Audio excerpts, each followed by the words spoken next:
आगष्टनि सिगांनो गनांगौ जोंनि सारा बेसेबांनाखि जोंनि यां सेंग्राफोर दङ जेलाव दासिमबो गनो हायाखै गोबां दङ गोदाव सोराव सोरबा न'खर गारनानै सोरबा फिसा फिसौ गारनानै जेलाव दासिमबो दङ दासिमबो गवा बेसे दुखु जोङो बेखौनो नांगौ थाबनो गासैबो गनांगौ बेसेबांनाखि दङना जेलाव दासिम बिसोर गनो हायाखै बिसोर दासिमबो जेबो उदांखौनो मोनाखै बिटिआर सक्ति मोननायनि मा ओंथि दं जेबो ओंथि गैया मा ओंथि दं बिटिआरआव गासैबो जोंनि रन्जन साराबो सिगनेटरि हिसाबै बेबो थांबाय बेबो सहि होबाय दासिमबो मानो गवा जोङो बेखौ नांगौ एसेबां माने जोंहाबो पाब्लिकफोर जानानै बयबो मदद दङ सापर्ट दङ बिटिआर जाबाय गोजोननाय दङमोन जोंहा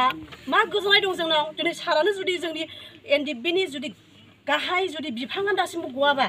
जोंहा मा गोजोननाय दं बेयाव जोंहा गोजोननाय गैया बेनिखायनो जोङो 15 आगष्टनि सिगांनो जोङो सारखौ नांगौ जों डिमान्ड खालामो